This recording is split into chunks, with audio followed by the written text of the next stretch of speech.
Welcome to the Helping Families Be Happy podcast, where we explore the often messy world of family, love, and relationships. I'm your host for this podcast, Christopher Robbins, the co-founder of Familius Publishing, husband, father of 9, author, fly fisherman, backpacker, and aspirational musician based in the Central Valley of California. We hope to bring you nourishing, real-life information about love, family, relationships, and life. I'm happy to introduce today's guests, Manuela, Bernardi, and Kathy MacMillan. Now, Manuela is an author and screenwriter based in Rio de Janeiro, Brazil, where she was born and raised. She has collaborated on award-winning feature films and has written on shows for TV Globo, TBS, the History Channel, and Amazon Prime Video. With a BA in journalism from PUC Rio, Manuela earned her MFA in writing for screen and television from USC in Los Angeles, which she attended on a Fulbright CAPES scholarship. Well done. Kathy is a writer and nationally certified American Sign Language interpreter, librarian, and signing storyteller. She writes picture books, including The Runaway Shirt and the Little Hands Signing series, children's nonfiction, including She Spoke, 14 Women Who Raised Their Voices and Changed the World, and the upcoming She Spoke 2, middle grade fantasy, The Chronicles of Cavalon, series under the pen name Kim Forrester, and young adult fantasy, Sword and Verse and Dagger and Coin, both from Harper Teen. Her debut novel, Sword and Verse, was a finalist for the Compton Crook Award. She has also published 8 resource books for educators, librarians, and parents, including 5 volumes in the best-selling Storytime Magic series from ALA Editions. That's the American Library Association. She lives in Baltimore, Maryland, and we'll talk about where we can find both of them a little bit later on the podcast. Now, with all that you're doing, I should probably add, you probably build suspension bridges in your spare time or something like that, right? Not quite. I take care of my cats. Well, wonderful. Now, that's a lot. Today, we're exploring women who raise their voices and change the world. The podcast aligns with the Familius habit, learn together, talk together, and read together. You can learn more about the Familius 10 habits of happy families by going to the Habit Hub blog on Familius.com. For the video of this podcast, please go to the Familius YouTube channel. Now, welcome, Manuela and Kathy. Thank you for taking time out of your very busy schedule to join us today to talk about these amazing women that we need to know about. So you wrote a book called She Spoke, 14 Women Who, let's see if I can remember the title again, because I published the book, 14 Women Who Raised Their Voices and Changed the World. And then you're following that up, or launching right now, with She Spoke 2. Now, just curious, whose idea was this? Was this Manuela's or was it Kathy's? And how did you go about choosing these women, which now are 28 women? So the original idea actually came from David Miles at Familius Press, who came up with the original package, this idea of doing a nonfiction picture book about these women with the audio panel that would include voices of women. And it was a really unique idea because that's a format that typically is used for, press the button and hear the ducky quack, or press the button and hear the cargo beep beep. And he was the one who kind of came up with that original design. And at that time, he brought the idea to me, Kathy, and said, I know you have a background in research or librarian. Would you be interested in working on this? And at that time, it was a really short turnaround because there was a desire to get the book out for Women's History Month. And I said, well, I'm really interested in working on this, but it's a lot on this short turnaround. Can I have a co-author? And can it be Manuela? Manuela and I have known each other for a really long time, over 20 years, more than that, I think. And we have co-authored a lot of fan fiction in the olden days, but Manuela has been my critique partner. Actually, my second YA novel, Dagger and Coin, is dedicated to her. And she's critiqued everything I've ever written, and we've done a lot of collaborating. So it was really natural, especially on a project about strong, awesome women, to bring in another strong, awesome woman. So so then we launched into the process of trying to find the audio clips. And Manuela, do you want to talk a little bit about that? No, Actually, something that I think is interesting about the whole thing is that when David pitched the idea, he wanted to call the book She Spoke and the World Listened. And Kathy and I were like, but when women speak, the world usually doesn't listen. It's really hard for women to get listened to. So we suggested to change it for She Spoke, 14 women who raised their voices and changed the world in one way or another.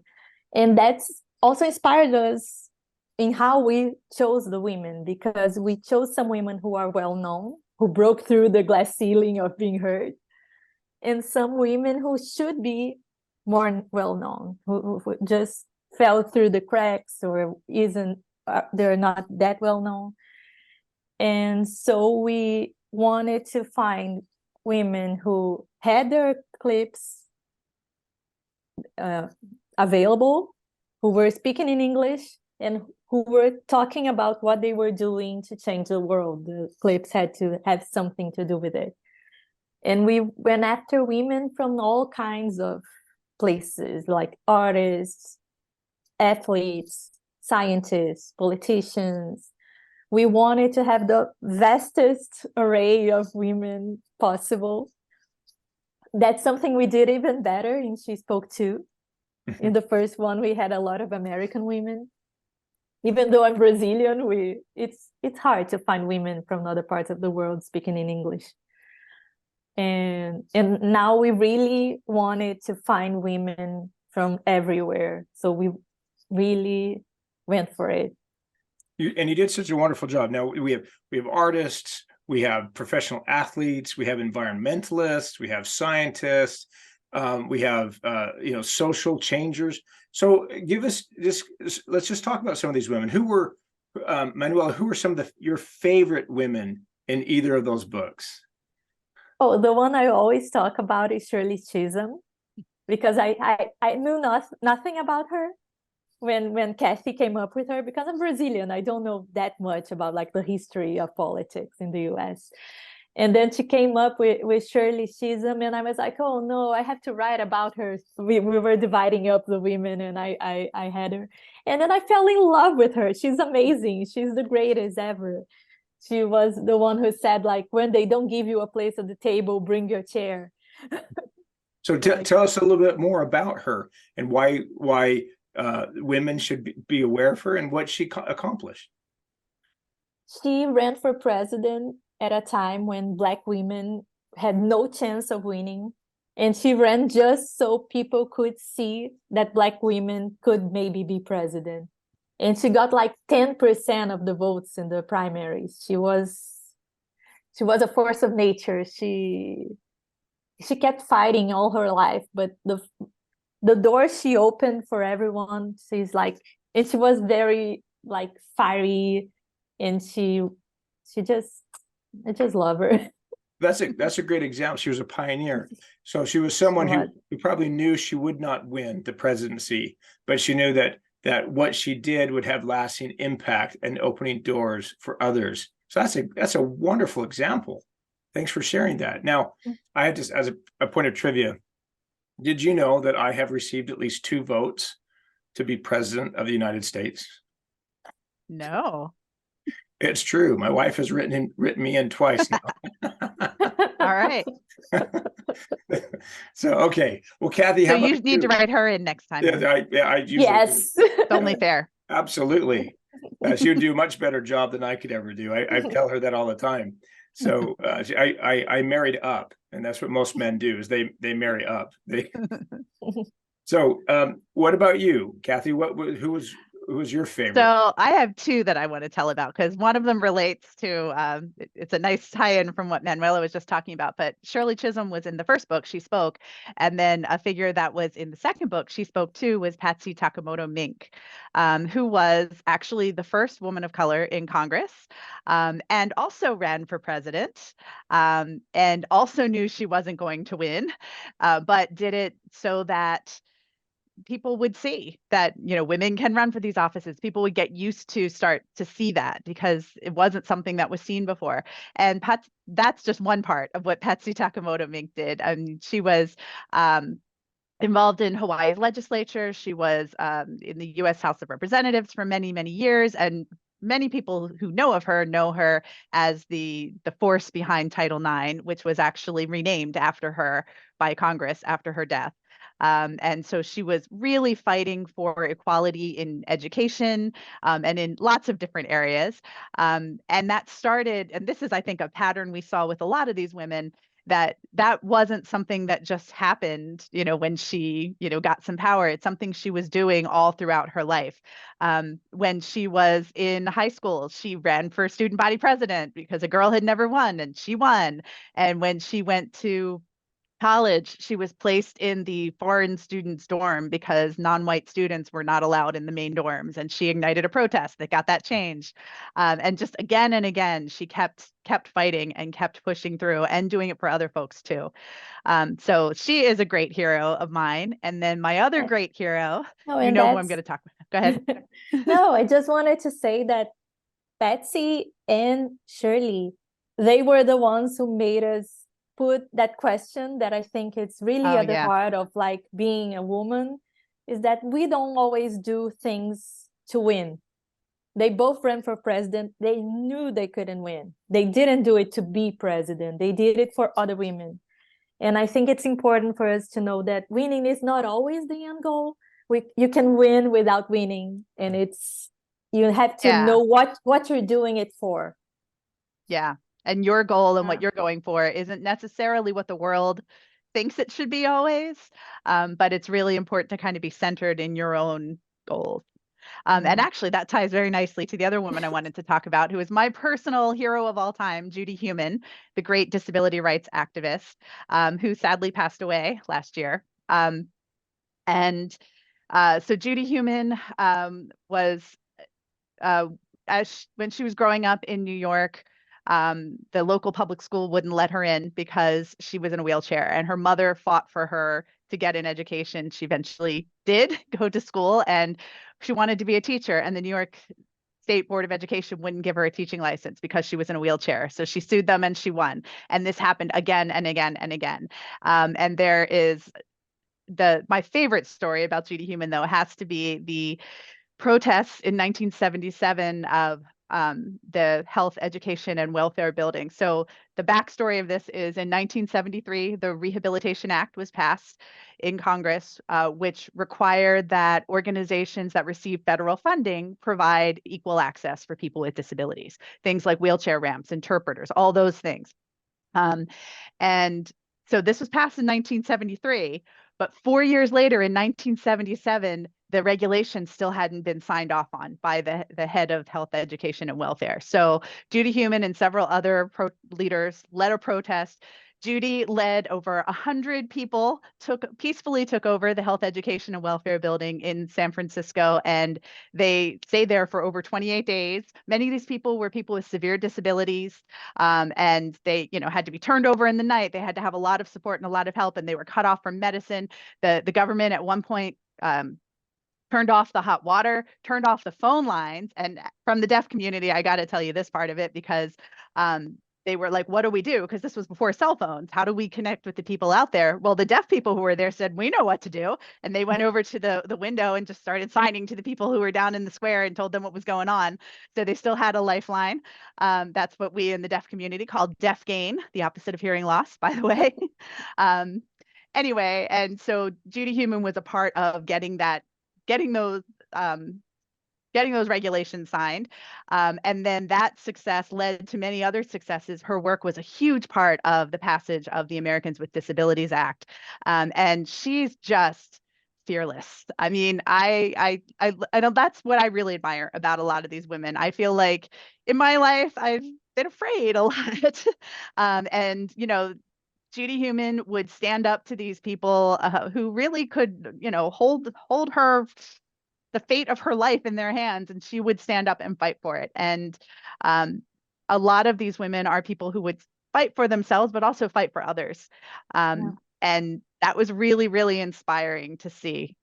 And it's so inspiring to hear their voices and hear them talking about it too. That is a wonderful aspect of both these books, where you can actually hear a 20 to 30 second clip of them inspiring us from these words that they shared that help move nations, help move laws, help move the world, help move people to make the world better. Now, those are three examples of three women that had huge impact, but might be lesser known. Who are some of the more visible people that are included in the book? Well, let's see. In the first book, we have Malala Yousafzai, who, of course, everybody knows Malala. We have Hillary Clinton in there, Maya Angelou, Dr. Maya Angelou, I should say. Some of the other well-known women that are in She Spoke Too, we have Kamala Harris. We have Jacinda Ardern, yes, the former Prime Minister of New Zealand. We have Chimamanda Ngozi Adichie, the author. Greta Thunberg, of course. Yeah, I'm looking to see who. Oh, Dr. Mae Jemison, of course, is very well known, the astronaut. Yeah. And another one of my favorites, she isn't that well known, but she won a Nobel Prize recently, is Maria Ressa, who is a journalist in the Philippines who fought for truth when Rodrigo Duterte was trying to spread misinformation everywhere, which is a matter dear to my heart because Brazil went through that. So it's fighting for truth. It's fighting for trust. That's what she says in the book, and it's so inspiring. So exactly. Was there anything in your research with these women that completely surprised you? Something you didn't expect to have discovered? Something that I really enjoyed learning is that a lot of these women, they're very intellectual and very outspoken, but they also are not ashamed to be women in a way, are not ashamed of their feminine side. I mean, Mae Jemison, she's an astronaut, and she's known for her science knowledge and all her work for science, but she loves to dance and she has a passion for dance. Chimamanda has a passion for fashion and she has never apologized about it. And I also enjoyed seeing how a lot of these women use what are kind of like what you were saying, but things that are considered feminine traits that might be seen as weakness. Like, for example, Jacinda Ardern really focused on kindness. That was actually her kind of catchphrase, be strong, be kind. Yeah, catchphrase. And Zuzana Kapitova, who we haven't talked about yet, she is the president of Slovakia, but before that, she was an environmental activist and a lawyer who managed to shut down a toxic waste dump near her hometown. And part of the way she did that was rallying the citizens together.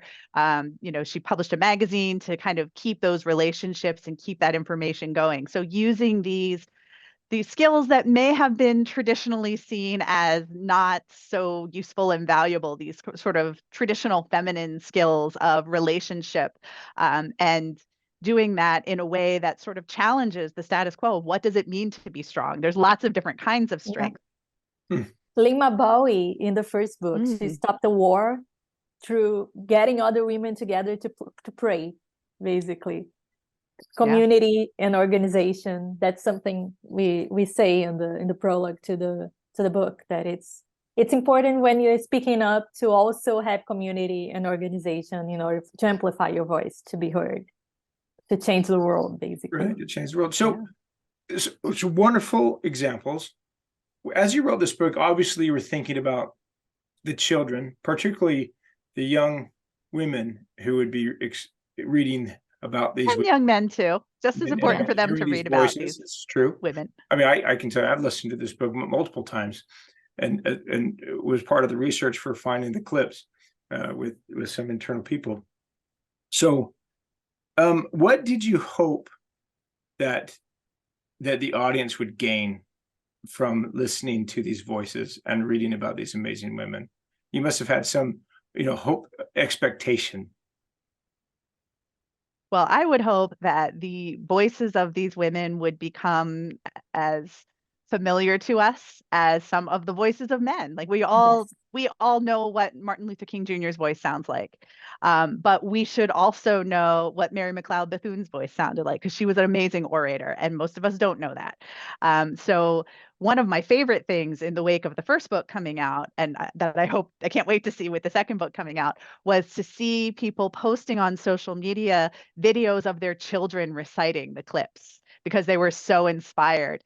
And that's, I think, when I first realized what a broad appeal these books had, not just to, the 8 to 12-year-old age range that they were really written to, but to much younger children and to much older people too, because of these clips and these voices and the way that younger children can access that. We actually had a wonderful clip of a mother posted a clip of her 4-year-old son with the Abby Wambach quote from the first book and just passionately reciting that. And that's just amazing to me that that's just a part of his world. And it should be. Absolutely should be. So what I love too is that the book is, I wanted to give girls, also boys, but especially girls, courage to speak out. And also the tools in a way, because the stories of these women are full of tidbits and clues of how to get to where they got, through courage, through organization, through learning what is important to you, through failing and learning and trying again, through finding people who think the way you think, through also listening to other people sometimes and learning. And I feel like if we can give people the courage and the means to do something to change the world, it's going to be worth it. I think that's what's important. One of my favorite things about the book is that in addition to the bios and the clips, the audio clips, with each profile, we have a section called Your Turn to Speak Up, where we have a couple of discussion questions. And these are designed for teachers to use in the classroom or caregivers to use with children to kind of help them think about, how does this person's story relate to your story? And I was rereading those questions. We worked really long and hard on those questions, by the way. And I was rereading them recently. I'm really, really proud of those, because I think that they draw out some of those things that Manuela was talking about, and they really encourage readers of all ages to think about these women's stories and how they relate to your own story, and how would you react in that situation, and what would you do with this? So I'm very, very happy with that, because it does give that element of, okay, now it's your turn to speak up too. So again, great examples, inspiring. Love the perseverance that these women had, and that helps us to know that we just have to keep trying to make positive change. Now, one last question. So I'm a man, and at the beginning, Manuela, I think, mentioned that sometimes women aren't heard; they're not listened to, and in a perhaps a patriarchal society, which has been around for quite a while. Not in all societies and not in all families, not in all communities, but by and large, it's a patriarchal society. What do you want the men in your lives to know and understand, to have a better appreciation for the contributions that women make and that women will continue to make? That is such a good question. The first thing I would say is to just to the men in my life, I would say, just be quiet and listen more. I don't know. I've been fortunate to be as an interpreter, as a librarian. I've been in a lot of professions that are very female dominated, but what always happens in education as well is that, yes, they're female dominated, but the people who are the leaders tend to be men. And oftentimes they're doing all the talking. So the easiest way to find out what the women in your life want and think is to ask, to stop talking and just listen. And this book is a good way to start doing that, because you can literally listen to it. And I also think that men, not all men, of course, but men usually think of women in relation to themselves in a way that they think of. Men usually think about everything in relationship to themselves. I wouldn't know, but I know the part that relates to us. I think that sometimes men do listen, but they're thinking of like, what can I say next to impress her? Or like, do I want to date her or not? And you don't want to date her, so you don't listen to her. I saw someone saying online that when men admire her, they say like, marry me, like comments to her videos, or like, marry me. Oh, you're so beautiful. And that thing about saying marry me is a way of men expressing their admiration in the way that they know how to, because they have trouble seeing women that they admire as like a person that is not related to them. They want to bring it to their lives. So I admire this woman, so I want her to be my wife. And I kind of want men to see women as just a full person in themselves, that have full lives, and they don't need to have anything to do with you to have value, and for you to do things for them or make their lives easier, or listen to them, or read their books, or like listen to their talks. You know, I feel like if men just see women's experiences as something that they should learn, just to be richer in their experiences and their knowledge, I would be so happy. Well, there we are, man. Let's listen. You can start by buying this book for the boys in your life. Yes. Let's put it that way. My friend has a little boy that loves this book, and he's like almost 2, and I love it. I love the comment that we need to recognize these voices as readily as we recognize the voices of Jimmy Carter or Martin Luther King Jr., right? Need to be able to recognize these voices quickly. So wonderful. Well, thank you so much for being with us today, Kathy and Manuela, and chatting with us about your book, She Spoke, and She Spoke Too, and these 28 women who have really raised their voices and changed the world. Now, for both of you, where can our guests find you online, Kathy, and then Manuela?